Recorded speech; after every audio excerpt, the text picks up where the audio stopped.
Hello everyone. ఈరోజు మనం discuss చేసుకోబోయే టాపిక్ వచ్చి క్లైమేట్ ఫైనాన్స్. ఈ క్లైమేట్ ఫైనాన్స్ అనేది రీసెంట్గా న్యూస్లో ఉంది.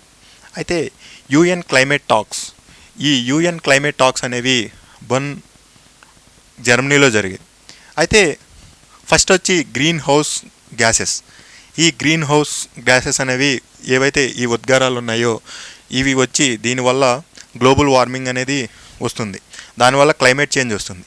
ఈ క్లైమేట్ చేంజ్ వల్ల మనకేంటంటే ఎక్కువగా డ్రాట్, అలాగే ఫ్లడ్స్ అండ్ ఐస్ మెల్టింగ్ ఇలాంటి ప్రాబ్లమ్స్ అనేవి ఫేస్ చేస్తున్నాం.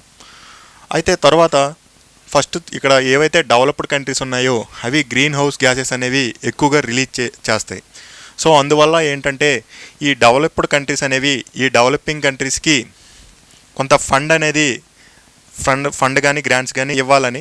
కాకపోతే ఏంటంటే ఈ డెవలప్డ్ కంట్రీస్ అనేవి ఆల్రెడీ డెవలపింగ్ కంట్రీస్లో చూస్తే చైనా అనేది వరల్డ్స్ సెకండ్ లార్జెస్ట్ ఎకానమీగా ఉంది. అలాగే సౌత్ కొరియా కూడా డెవలప్డ్గా ఉంది. అలాగే కొన్ని ఆయిల్ ఎక్స్పోర్ట్ కంట్రీస్ కూడా బాగానే డెవలప్డ్గా ఉన్నాయి. సో దానివల్ల ఏంటంటే ఈ డెవలప్డ్ కంట్రీస్ వచ్చి ఏవైతే లీస్ట్ డెవలపింగ్ కంట్రీస్ ఉన్నాయో అలాగే స్మాల్ హైలాండ్ నేషన్స్ ఉన్నాయో వాటికి ఇస్తామని చెప్పారు. అయితే వీటిలో ఫండ్స్ అండ్ గ్రాంట్స్ ఉన్నాయి. అందులో ఒకటి ఏంటంటే గ్రీన్ క్లైమేట్ ఫండ్, అలాగే అడాప్షన్ ఫండ్, అలాగే GEF గ్లోబల్ ఎన్విరాన్మెంట్ ఫెసిలిటీ అనేది ఉంది. తర్వాత మనం క్లైమేట్ ఫైనాన్స్ గురించి మాట్లాడేటప్పుడు దాంట్లో వివిధ రకాల ఇన్స్ట్రుమెంట్స్ వాడడం, యూజ్ చేయడం, అలాగే ఫైనాన్షియల్ రిసోర్సెస్ ఏవైతే ఉన్నాయో వాటిని వాడి క్లైమేట్ చేంజ్ని తగిన విధంగా యాక్షన్స్ తీసుకోవడం. దాంట్లో వివిధ రూపాలుగా ఉన్నాయి. ఒకటి ప్రైవేట్గా, ఇంకోటి పబ్లిక్గా, ఇంకోటి వచ్చి బైలాటరల్గా అండ్ మల్టీలేటరల్గా.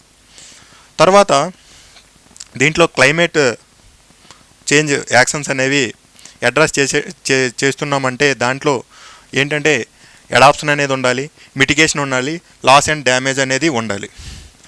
తర్వాత మనకు తెలుసు ఏవైతే ఈ developed countries and developing countries ఉన్నాయి కదా, ఫస్ట్ COP21 అనేది ప్యారిస్లో 2015లో జరిగింది.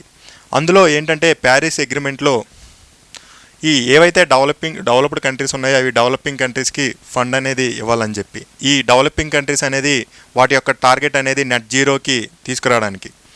అలాగే తర్వాత అదే కాకుండా నెట్ జీరో, అలాగే సస్టైనబుల్ డెవలప్మెంట్ గోల్స్ అనేవి. తర్వాత ఎన్నో గవర్నమెంట్స్ అనేవి వివిధ రకాల ఇన్స్ట్రుమెంట్స్ పైన పనిచేస్తున్నాయి. అందులో చూస్తే సావరిన్ బాండ్స్, అలాగే కార్బన్ ట్రేడింగ్, కార్బన్ ట్యాక్సెస్.